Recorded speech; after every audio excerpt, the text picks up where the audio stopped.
Welcome back to Backcountry BSing in the new studio with the new things on the walls. Looking good. It looks like the backcountry. Look, this is a special one.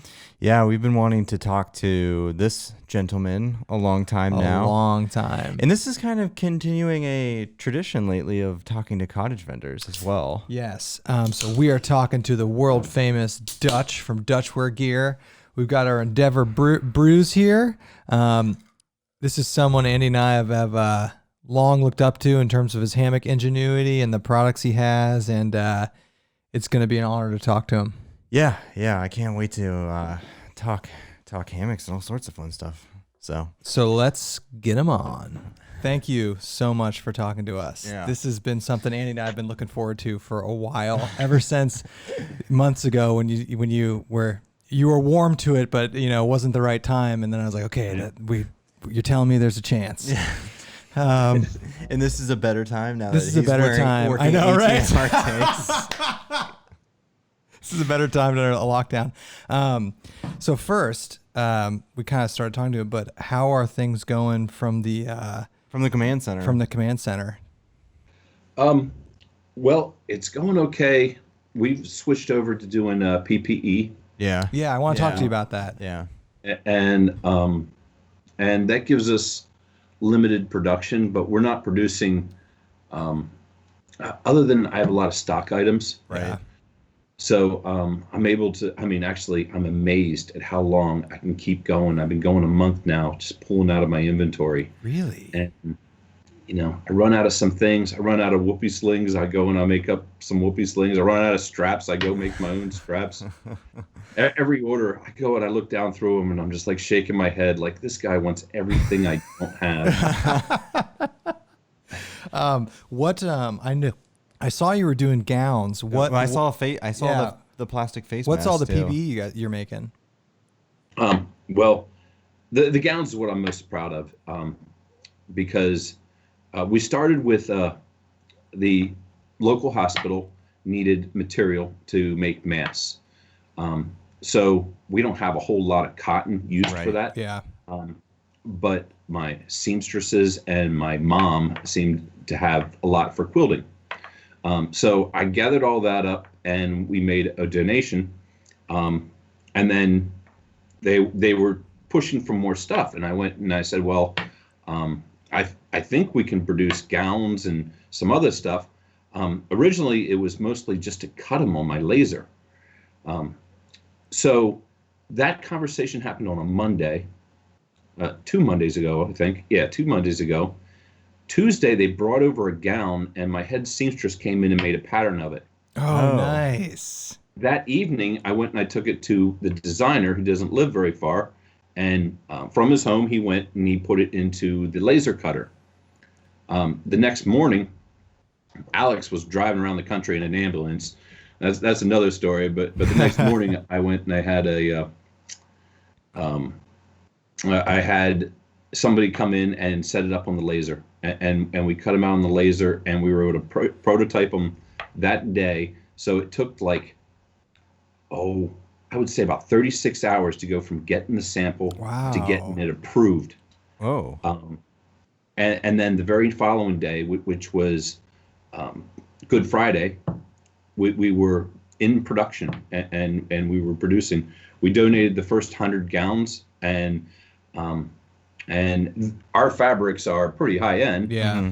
So they were getting really nice gowns. Do they know that they're getting so state of the art? Are those disposable or do they wash them?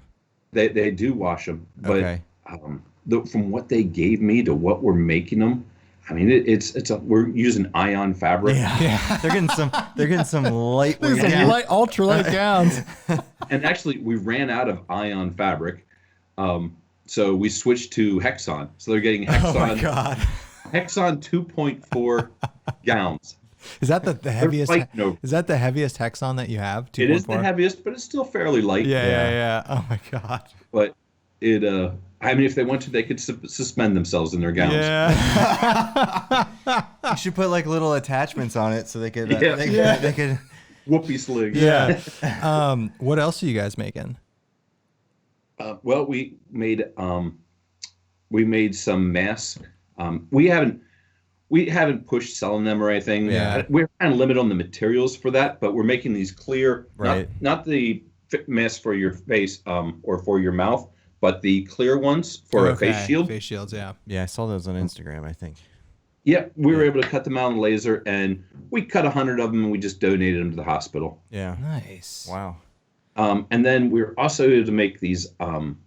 They were pretty neat. Now we've seen them made on the 3D printer, where they are an ear relief for your face mask. Oh yeah, like the little thing. That, like, yeah, but it takes them 3D printing is so slow. Yeah. And it takes like an hour to make one, and we can cut them out on the laser in lightning speed. Yeah. And we're able to sell those things for $1 a piece. And again, we're able to donate them to the hospital. So we donated 100 of those to the hospital. Wow. The hospital's hooked up. The hospital got them everywhere, man. Got Exxon 2.0 surgical gowns. When's the Dutchware medical line going to come out? Actually, the whole idea kind of scares me because I'm waiting for the first lawyer to be like, well, what testing did you do? Oh boy. No, it's cool. Everything that's happening right now sucks, but it's cool to see, companies like you, like Andy and I, literally before this, there's a distillery down the road from me that's selling hand sanitizer now. And like all the companies kind of like, that is really cool. Yeah. kind of like scrambling to provide and utilize the things that they have to like help with this. And I think that's a very cool thing to see what's going on. Absolutely. I mean, it's kind of like a weird thing that's happened because of all this. I mean, it sucks that we're shut down, but people are like stepping up in all these interesting, cool ways. And I think it speaks to like, I don't know, this country. It's cool. Absolutely. So I want to go back a little bit and talk about how, so you thru hiked the AT in 2003, right? Yep. So I want to talk about what inspired you to hike the AT, and then how did that get you into Dutchware? Well, actually, I was not a hiker. I may have done 50 miles in my life. I doubt that. I was actually hunting. Nice. And my style of hunting is leaning against a tree and taking a nap. You fit in Ohio. That's how we hunt. So I woke up one day and it was snowing in the woods. It was November and it was snowing, but the sun was shining. It was like I was in a snow globe. And I was kind of like at an angry place in my life where I didn't like my job and stuff. And that's when I decided, so that's November. And I decided that I was going to thru hike that year. And it was just, I wanted to just stay in the woods. Yeah. So I started out my planning to do that. And I left late March, early April. And I planned for I went on White Blazes like everybody else does. I did the same research that everybody else did back then. But hammocks were just starting to come on. And somebody went and said I would use a hammock. So I went and I bought a Hennessy hammock. I was 10 pounds overweight when I bought it. And 10 pounds over the weight limit, I should say. Oh, nice. And so I started doing this like exercise that I would go jogging with my backpack to try and get in shape. Made these incredible plans. I knew how many miles I was going to hike every day on the Appalachian Trail. Wow. Yeah. I threw that plan away. But my first full night in a hammock was on Springer Mountain. Really? And I want you to imagine, dirty little secret here, Dutchware. I want you to imagine, we got nothing. You got a Hennessy hammock, you got a napkin for a tarp. Yeah. That has been diamond shaped, and I mean, he's even made them bigger than what they were back then. Back then, it was maybe 3 inches past the hammock. You could get more coverage.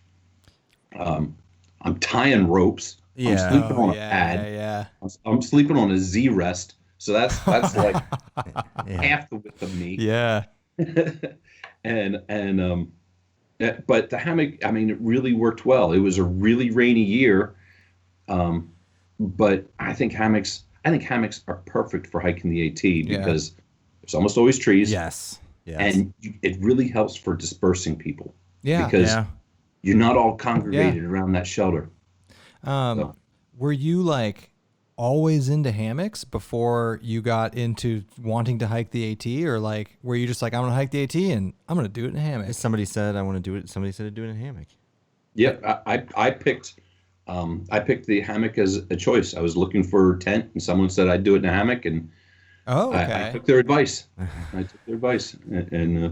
so or there'd be no Dutchware. Yeah. So the whole way down the AT, are you just thinking about, oh, I can change this. I could make this easier if I only had this. How long? So you hiked in 2003, and then so first off, what were you doing before you hiked the AT? Immediately before, I was an electrician. Okay. I've been in the plastic field a lot. Middle management, which is a terrible place to be. Yeah. So I mean, a little bit of like some engineering going on, but nothing that really translates.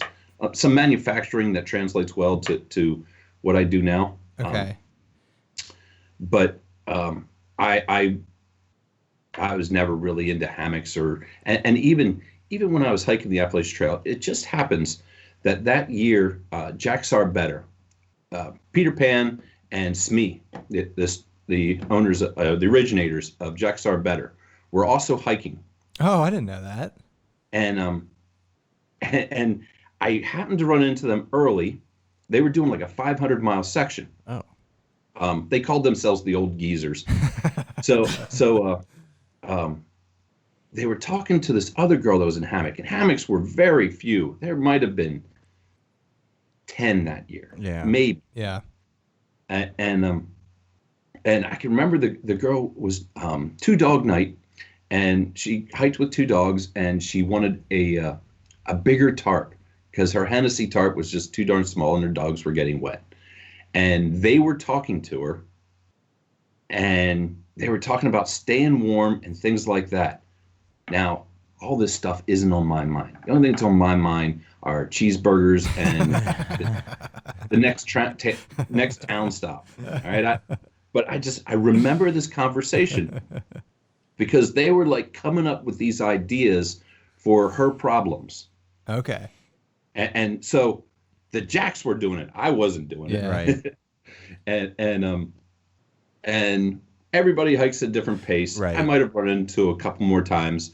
But it wasn't until many years later that I realized who they were and that conversation that took place. Oh, that's cool. And they are the original cottage vendor. They're the ones that really started it, and they really saw the need. They are the original manufacturer of the quilts, and larger tarps, and lightweight tarps. There's a lot of us that are following them on their coattails. So they, and this is, I didn't know any of this. This is amazing. This is cool. Hammock history. Yeah, this is cool. So they get credited with like kind of the first ideas behind underquilts. Yeah. Wow. Really? Oh, this Absolutely. is cool. Yeah, they were the first commercial underquilt. There was a couple DIY ones. Right. And then they came out with a whole line for quilts. There was a couple things coming out also from Spear Hammock. They were a real early one. Right. But nothing like the Jacks. Jacks were full-fledged doing it. So when you ran into them on the AT, did they have the company at that point, or were they just like kicking around ideas? Nope, they were. Did they have underquilts? They're from the military. They were friends. Okay. And I think they were kicking around the idea.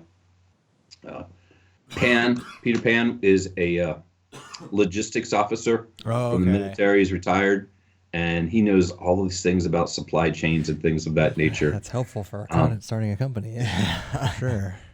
Actually, Jacks Are Better. They did more than that. When you go to a hang and there's a raffle, they're the one that started that tradition. Oh. Maha was one of the first ones, and then there was also the winter hang down at Mount Rogers. These are the Okay. very earliest hangs that ever happened. And Jack's Are Better was the only real vendor at that time, Right.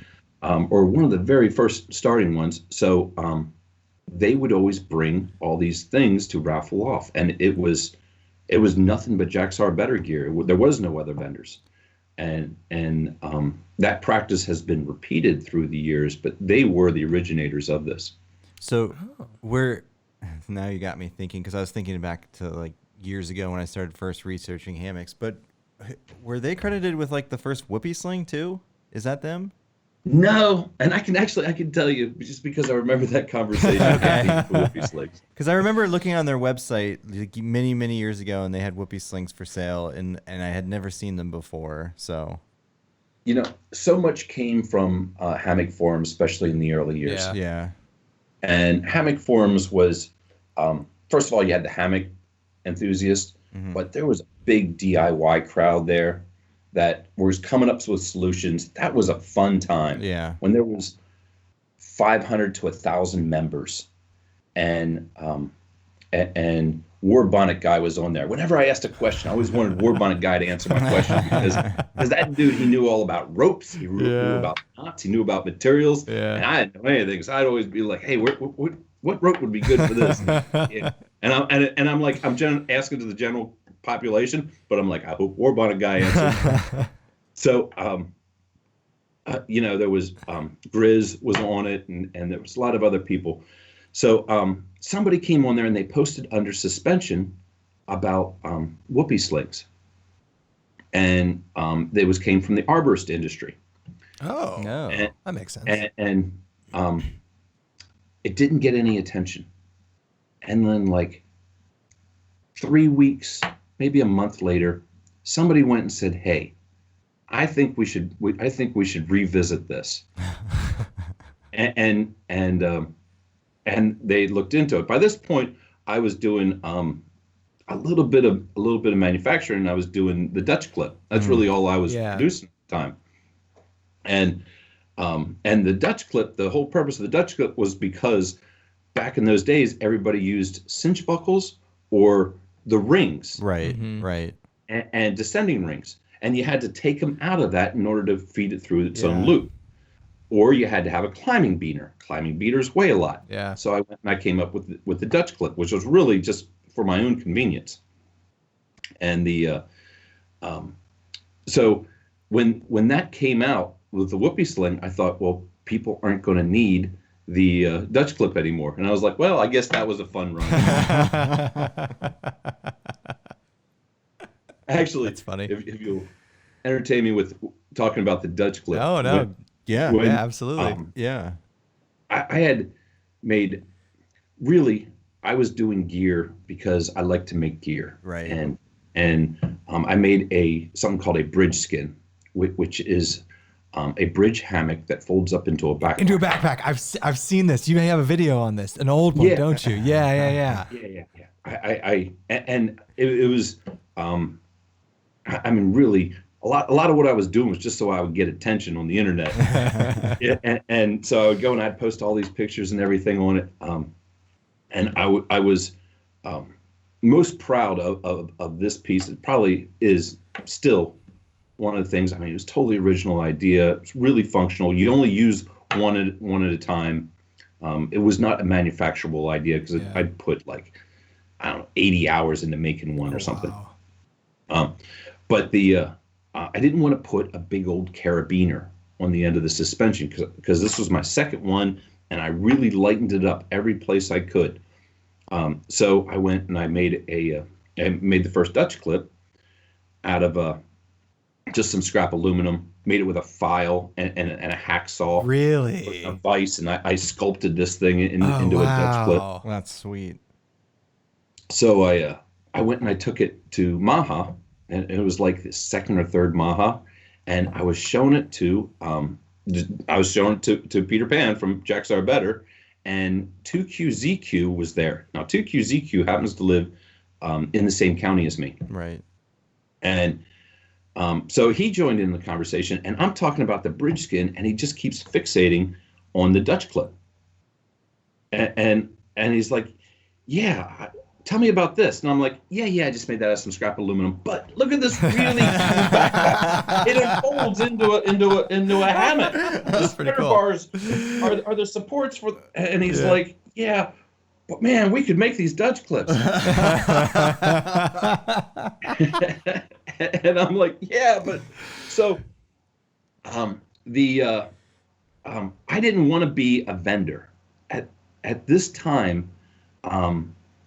What there year were was people this? popping up, wanting to become vendors and wanting to sell. And to tell you the truth, that little click that was happening before stopped, and nobody shared their ideas anymore.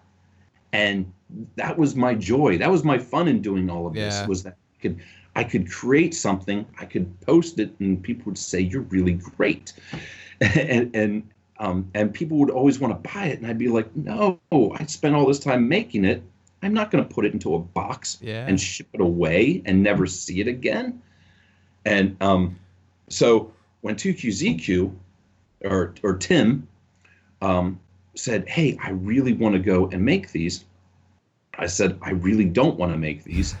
And he said, "Well, then I'm going to make it." I'm like, "Well, you're not going to make my idea." So we kind of kicked it around a little bit, and money messes up everything. Yeah. So we went and we were going to make 15 cents per Dutch clip. And we couldn't figure out how to split up the profits at 15 cents. So 15 finally, cents. because I wanted to take all of that out of it to kind of give it a bit of purity, we did it for charity. Okay, nice. And at the time, my charity was Meals on Wheels. Mm-hmm. So if you get Meals on Wheels, a lot of people don't know this, but they actually pay for that. The people have to pay like $5 to $6 Okay. or something, a meal to have those meals delivered. And so to make sure all the money went to it, Dutch Clips would pay for those meals directly. So instead of getting a bill for $25 for the week, they would get a note saying Dutch Clips has purchased. Oh, okay. I didn't know that. So we did that, and we put it on Hammock forums, and in an hour we sold 350. Oh my God. And there was some kind of commercial about something like that. Yeah, and yeah. we turned it off because UPS commercial. we didn't even, all we had was a prototype. We didn't even know how we were going to make them.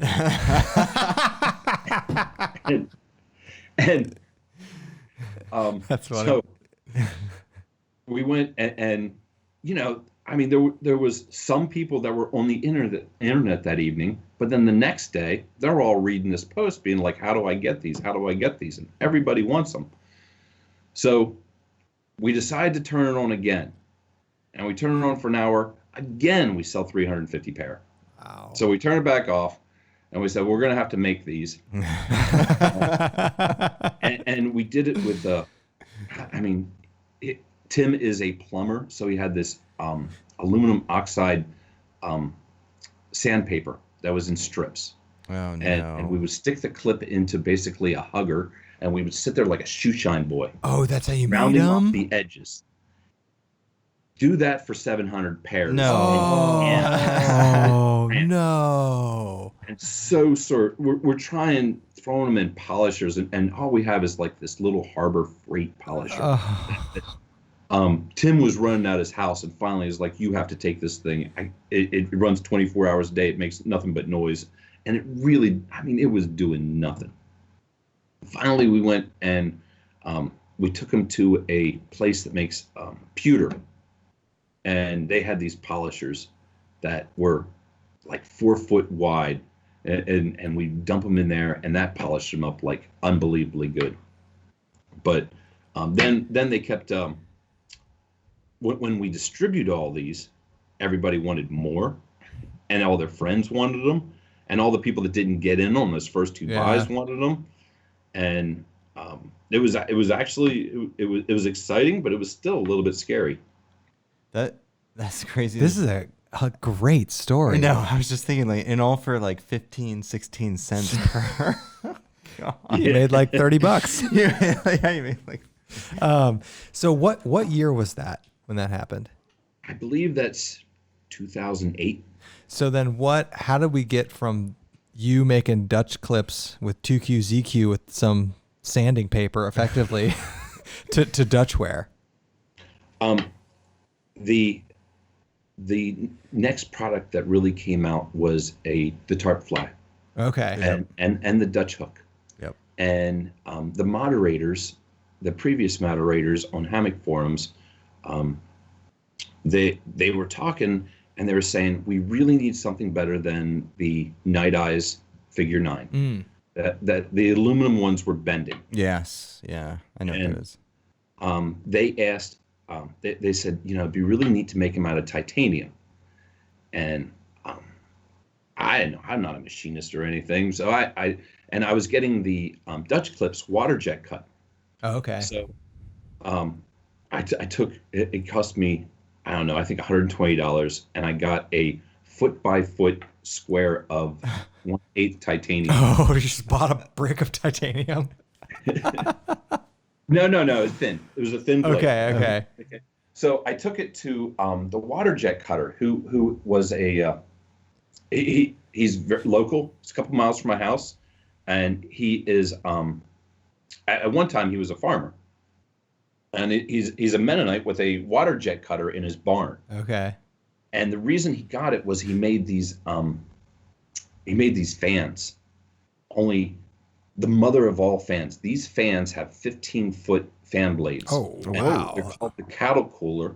Oh, And okay. they run at a slow speed and move a bunch of air. And he if you know anything about the Mennonites, they are incredible craftsmen. Mm-hmm. And he puts a thermostat control on this that varied speed, a little transmission that he builds himself. The man's amazing. But the fan blades were costing him so much that it was cheaper for him just to buy a water jet cutter, which is $140,000. Oh. And so he farmed this out with a water jet cutting business, became a bigger business than the fan blades. Oh, okay. Huh. And actually, his son now runs this water jet cutter, and now has bought. I think they have a total of 5 water jet cutters that they go all the time. But they have been fantastic to me. Probably one of my greatest secrets, because they work at a great price. Mm-hmm. And they just work when I need to prototype something, I send it over. Sometimes I just need to adjust the drawing, and they'll do that for me. And they'll prototype out 10 things, and I won't buy any of them. And then the 11th thing is something that I'll buy, and they know that I'm going to buy eventually. Mm-hmm. But I went and I took titanium to them, and they were like, "Well, we don't even know if we can cut titanium. We're just squirting water on it." Yeah. So I would, and I kind of drew up the tarp fly design. The whole idea was to get a stronger figure 9, that everything was more in line, and that you could slide up and down on the rope, and it wouldn't rust or corrode. So they did cut it, and they said it was the craziest thing that they ever saw, because on the other side, coming out the back side of it, is sparks. So when titanium cuts, even with water, it sparks. Really? It sparks? Wow. Yes. I've seen people take like titanium shavings and put them in a shotgun shell and blast them out, and it shoots out like, I don't know, something happens with titanium that it reacts like that. Like oxidizes or something. Yeah. So they produced the tarp fly for me, but originally it had more. It looked like a K. Matter of fact, I was going to call it the something K. I can't remember the exact name of it. But I could never get the string to hold, and it wasn't. It was feeling like a failure. And then it was just before a winter hang, I went and I took it, and I got fed up with it, because I thought that if I just did it like a mooring boat, that it would hold. Yeah. But it just, winds would catch it, and it just would never hold for me. But then I went and I bent down the one part of the K, and that's what you see for that, the antenna going in the back. Oh, okay. And that whole premise of going around 360 degrees and then putting it through a cinch has been repeated on a lot of my parts. The fleas, the wasp, the stingers. I was gonna, stingers. It's pretty much the same concept of wrap around 360 degrees, take off the tension, and then cinch it with using a non-sheathed rope because they compress. I was happy you brought up stingers. So Andy and I, we are like our channel. There's like there's some products we just obsess about on a lot of videos, and the Dutchware stingers is certainly one of them. Yeah, they don't get enough love. They don't get enough love. We rave about it. It's such an ingenious way to string a tarp up. It's so quick. It's so quick. It's so easy, and the tension holds. And we tell everyone, like, stop screwing around with these huge ridge lines, these continuous ridge lines. Just get some stingers, throw it up there. It's so easy. Yeah. So you made the Dutch clip. Then you started making a bunch of other hardware. But then at some point, when did you start to, I don't know if you call it like go big time, but really open up because what was the first hammock you started with? Was it the netless one? Yeah, it was a netless, and the way that came about was Adam from Hammock Gear. Okay. Now, I had known Adam before either of us had a business. Mm-hmm. He's right down he's like a couple miles. He's like very close to us. We've never met him, but he's in the Columbus area. I bet he's not. I bet he's in Arizona right now. Okay, I bet he's in the desert right now, making his freckles even worse than the sun. Yeah. Okay, 'cause the guy never works at all. So if you want to credit somebody, you want to credit Harry, and you want to credit Sally. Anything has to do with Hammock Gear. That's funny. That's funny. So anyhow, I was lollygagging with Adam as he always is, and he went and he was just getting started, and he said, "Man, I am having a hard time getting fabrics." But the problem is that he didn't have the collateral to buy what you had to bulk. So he was getting, just whatever you could get from Westmark as a supplier. Okay. I think that's probably where he was getting from. I'm not positive, but he wasn't able to offer the array of choices of different quality fabrics. They changed every time you get a different roll of fabric. So, it's a different green this time. And yeah. So he said it would be great if I started doing fabrics and then selling DIY supplies. And DIY, that's really my passion. It's creating gear is what caused all this. But it was a good opportunity because he would buy the fabrics from me if I just stocked them. Oh, so okay. I bought my first Argon and bought the Argon 67, which it was. I ran into a little bit of luck that the supplier I ran into was a good one, and I wound up hitting at a good. I hit a home run with my very first one. I did not know that much about fabrics other than just using them, and but very quickly I kept going back to that well, and finally I made the Argon 67 and the Argon 90. I made an Argon sill, but that didn't work that well because it had too much stretch. But then I came out with the Argon 1.6, and it was unlike any hammock fabric I've ever had. I still like it. I don't own any more of it. The Hexon has taken over for it.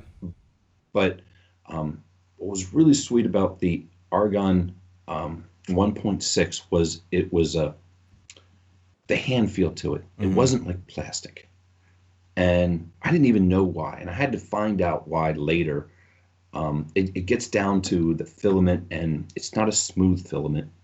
It's a filament that if you were to blow it up would have all these little hairs and stuff. So it is cottony-like. But the reason it made a good hammock fabric was because it wasn't slick. And it had some grab to it. And the Hexon basically is the same thing, only I added a lot more ripstop to that old Argon. So I was planning on becoming more of a fabric supplier, at the time it was, there was Through Hiker, was a good source for fabrics, and that's where I was buying my fabrics when I'd make things. And Seattle Fabrics, I think that was a couple Quest. Those about the only ones that were really around, and there was definitely a market for it. And so then I wanted to make a simple netless hammock, and so I hired a seamstress, and she would work from home and she would make those. It was pretty. We were able to make them at a good price because we were buying the fabric in bulk ourselves. Yeah. We weren't buying off somebody else. So we came out with the $30 netless hammock, which was, and I only made, after I paid the seamstress, I think I made $2 per hammock. But when people bought that hammock, they bought what I really wanted them to buy was a suspension. Okay. And it's kind of like selling printers. You're not selling printers. Yeah. You're selling. Oh, interesting. Yeah. So that was the business model, was to produce a very inexpensive hammock that anybody could buy, and then a really good suspension that could go in that, because what you usually had was a cheap hammock with a really crappy suspension. Yeah. That's interesting. So now we're at Dutchware, which I view as like you're pretty big right now. What do you, so I ask everybody, every cottage vendor that we talk to, I ask this question, and don't give away any trade secrets, but what do you think is the next big thing in hammocks or in backpacking or like in the cottage vendor? Like, is it a new fabric? Is it more stuff with Dyneema? Like, what do you think is like, because we like technology and we like the advancements. I mean, the advancements you've made with fabrics and hammock design, like, what do you think is going to be like the next big thing for either hammocks or backpacking or anything? You're a good one to ask. Yeah. Well, I think there's going to be some new methods for and wider fabrics. Okay. You're going to have things like single panel tarps.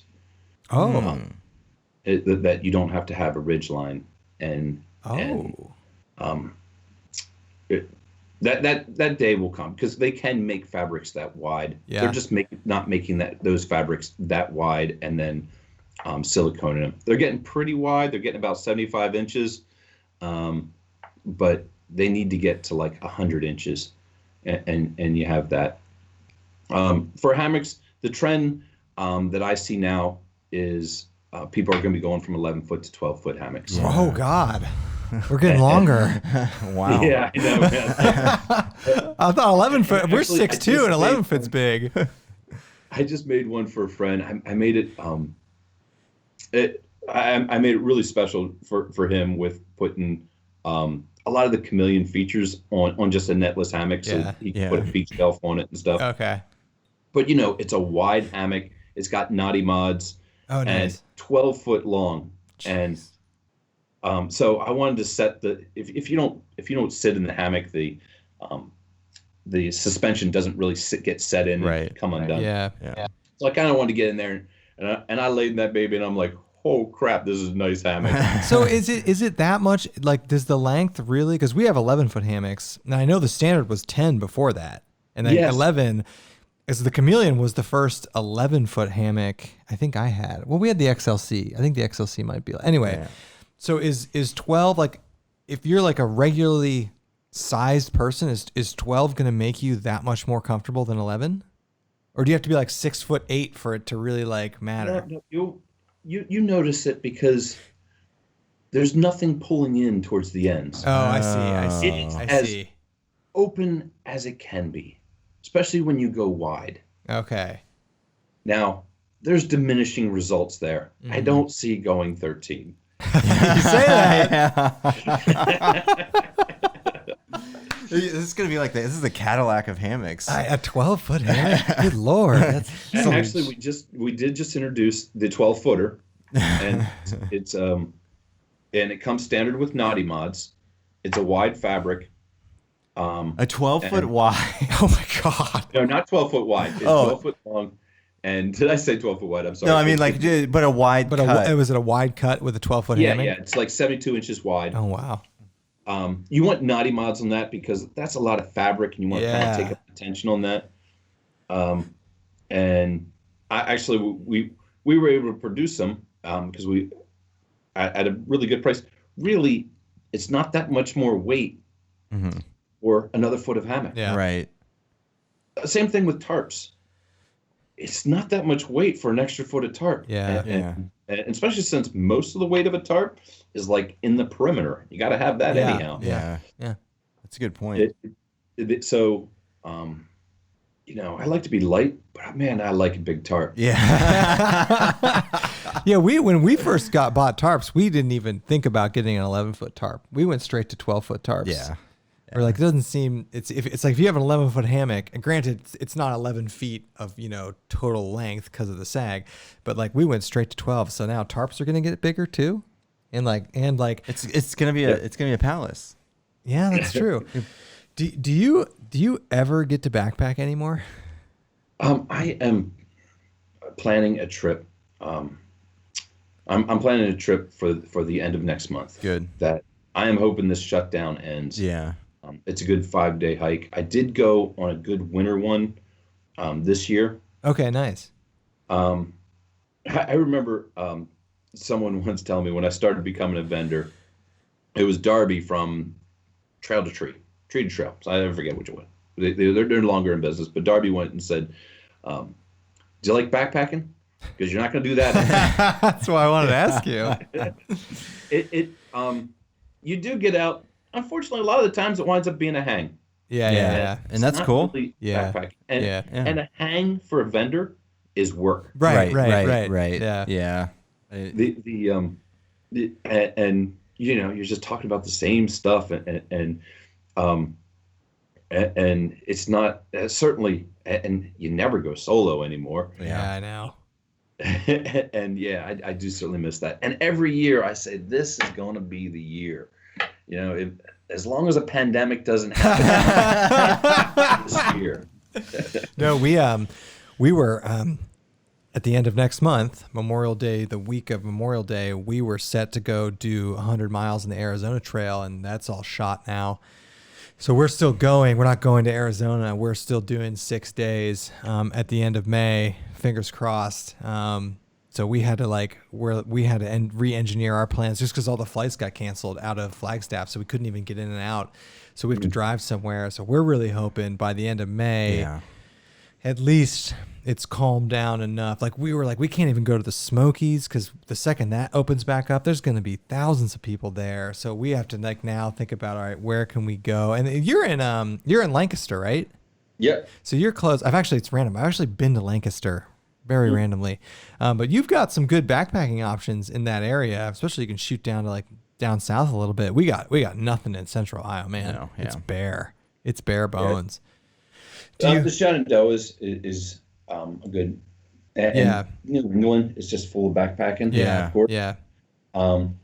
And where I'm located in Pennsylvania is nice because the AT kind of curves around. Yeah.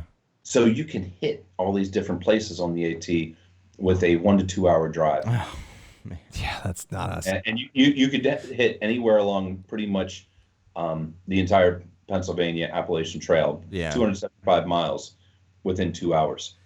Do you think you're gonna thru hike ever again? Oh, I'd like to, but I got a daughter. My daughter is a high maintenance. What daughter. about our whole thing is we don't have kids yet, but when our kids are 18, that's when we're through hiking. We're they're out of the house. That has been an idea, or maybe she has to drive. That's for sure. Yeah. Yeah. That is what parenting is. Yeah. You are driving them places. So would it be the PCT? I would love to do the PCT. That's a tough hang in the desert.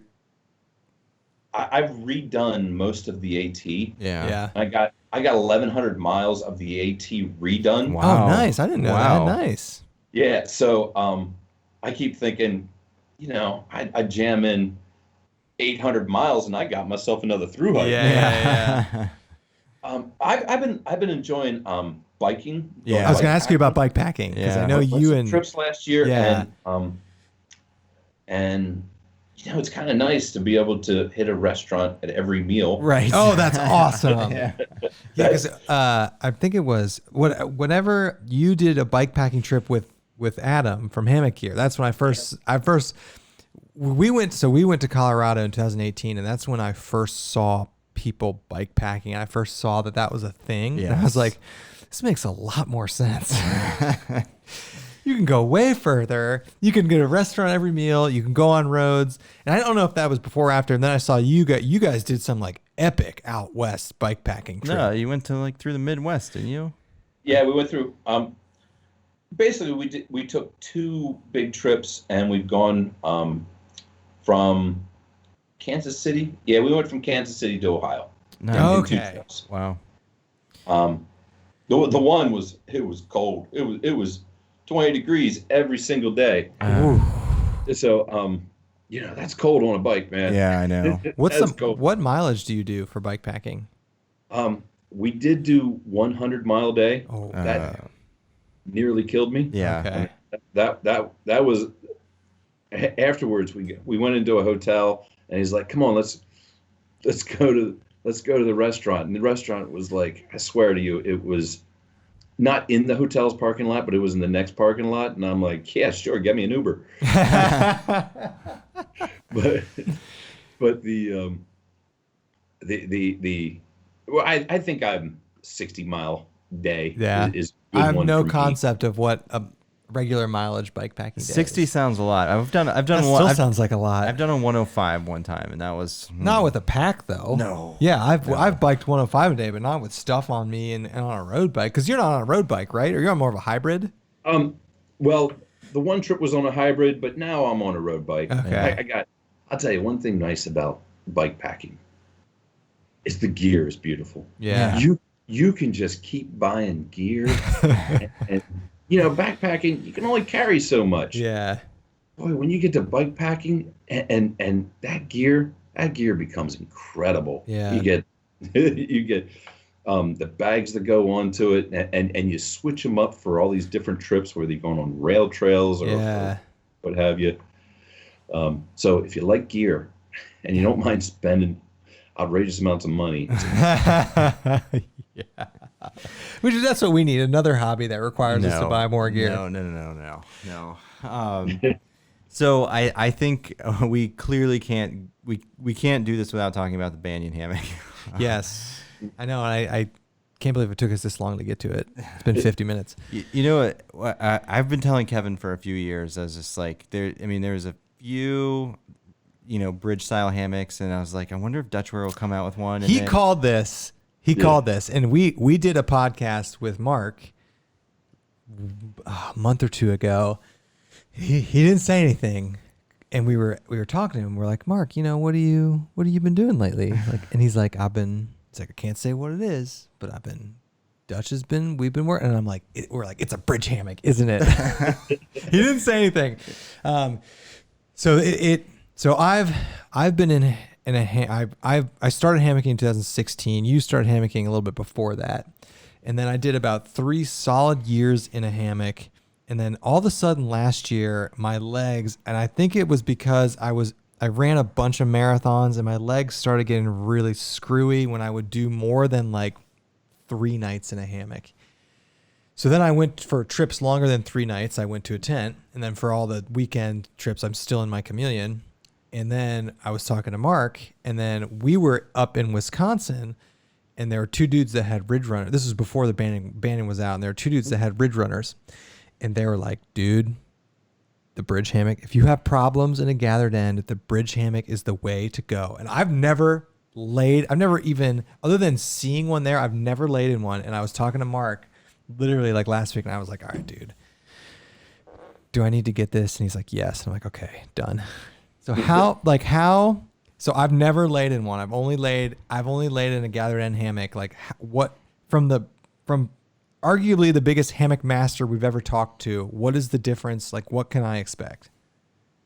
There is a certain way of laying in a bridge. And I'm a side sleeper. Okay. This and that's good. Yeah. Now, if you go full on your side, it's kind of okay, but then when you tuck up your knees, it's not easy to do that. Okay. I don't normally sleep in the fetal position side sleeping, so I don't normally do that. Well, the most comfortable way for me to sleep in a bridge hammock is almost like 3/4 of the way on your side. Okay. Okay.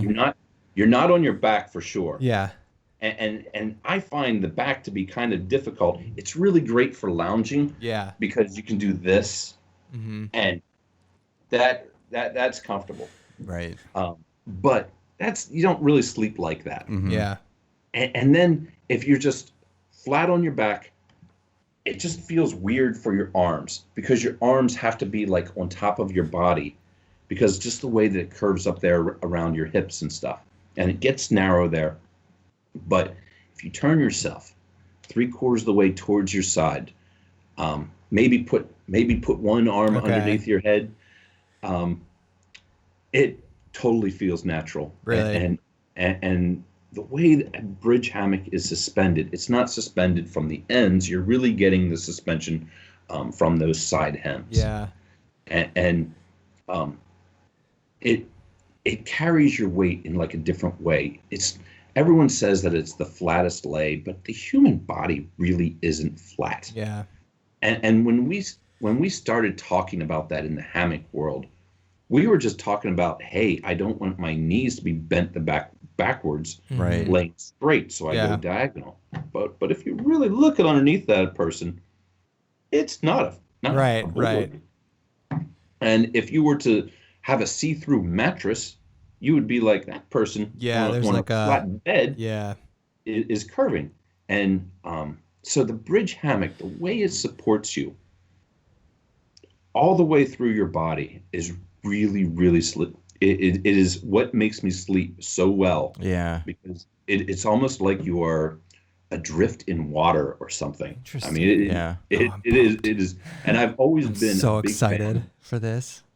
of a bridge hammock. I was there. I was there in the very beginning when the Jack Better came out with the Bear Mountain Bridge. Grizz and this guy named Tadee were doing all this work with the bridge hammocks, coming up with the aerial, and that was the front runner of the Ridge Runner, which I've always been a big fan of the Ridge Runner. His pockets on the side there are saddlebags are just genius, and they just if you're feeling there, it's almost like he made that to fit you. That things just there's a place for like small things, a place for bigger things. It's but the comfort of, and also it's so much easier to quilt. That was something we want to talk to you about, because his biggest hang up, and not with the banyan, but his biggest hang up with getting a Ridge Runner was he had to buy a separate underquilt. Well, I mean, people like talk about how you can mod it, and so I talked to Mark about like. Oh, Mark was like, I got a UGQ Zeppelin on this thing, like no problem. I'm like, I got a UGQ Zeppelin, so I'm getting. So he's like, you'll be fine. So like it really, like, he was just saying you have to play with the suspension a little bit versus a gathered end, but he's like, it'll fit on there. He really sold me on this hammock. I mean, he was like, because you know Mark's got like hammocks for days, and I was like, is this your go-to hammock now? And he's like, absolutely. And I'm doing the whole Tahoe rim trail on it. And he's like, if you're having issues in a gathering end, you need to check it out. And I was like, well, done, bought. Yeah, and the double like ridge line. Yeah, and the ridge line is so cool. And I like how you did the shelf. You did like the shelf with the ridge line organizers. That is so cool. So I was like, clearly buying one of those. Are you shipping non-PPE orders right now? I already asked him. I talked to him about this. I am. He's working 18-hour days. In stock items. However, I got to tell you, banyan is not one of them right now. Yeah. No, and it's actually that is a very hard product to make. Really? And one of the biggest reasons is the ridge lines, although they really give it a unique shape, and they really hold that bug net up nice and open. That it is a nice big cavern, and it does the whole. it does the whole thing really neat where you switch to the winter top cover Yeah. and this pocket of air that's in there. But yet, you're really able to vent it well, and it does all that well. But what the ridgelines do the best for you is you get a consistent lay in it every time because you set it up just like you would a gathered end. Yeah. You set it up there, and you feel that ridgeline, and if it's got like 5 to 10 pounds of pressure, you have it set right. Now, in doing that, we went for a long time, and we would make this, and it wouldn't work out the next time. And then we would make a top and be like, why is everything sagging? And we would adjust things, and we would measure things. And what we really found out was that even though after you take a whoopee sling and you make it, when you load it up, it stretches. Not so much the am steel stretches, but your bury stretches. And the dog bones that make up all of the suspension of the bridge, the ridge lines and those triangles, I gotta tell you, a lot of the work that went on to that thing was those 6 pieces that make that. And we had to make them so that they don't stretch. Wow. Interesting. Because if a heavier person got into it than a light person, it would be different. And also, it would be different, the second time that you used it. Yeah. So I can't give out how we did that, but it took a lot of it, and that dual ridge line gives you the consistency every single time because it's set up exactly the same, just like you would a gathered end hammock. And that is really key because if you don't have a bridge hammock, so much goes into that arc that's on the side and how much that pulls up your butt. And that's done by how far it pulls apart, pulling that up, supporting you. So if you're really good, you can get it consistent, but that's hard to do. And it also requires getting in and being like, nah, that's not right, getting out and setting it right. Now it has ridge lines. The ridge line's tight. that you're right. And you can't put it too far because the ridge lines are going to stop you. Nice. Interesting. So how much times go, like how long did it take you to like perfect that? It was probably a year and a half of working on that hammock. Now, I say that, but we get busy during the summer. Right. Yeah. And we're not developing hammocks during the summer. Yeah. And we keep hoping to release things for the spring. But if we don't get it out by the spring, we're not going to do it during the summer. So we drop it down and we start working on it in the fall again. Okay. So it took 2 winters, I should say. How many prototypes did you go through with that hammock before you like settled on the on the one? Well, the things are made in components. Yeah. So we had to start with the body and we had to go and get that down. And actually that wasn't that hard because it's really just a bridge hammock. Yeah. There really isn't that much into it. The toughest part was definitely the top. And a lot of that, first of all, we were chasing our tail because I told you about the things stretching. Yeah.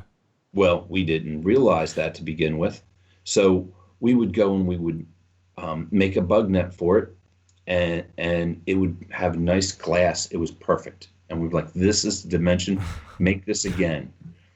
And then we get the next time, and but things stretched and not stretched and whatever. And we go and it would have wrinkles in it. And we're like, no, and we didn't understand what was going on, but what was going on. I mean, even the triangles stretch, but the ridge line's attached to the triangle. Mm-hmm. So if the triangles stretch, it moves the ridge line. Yeah.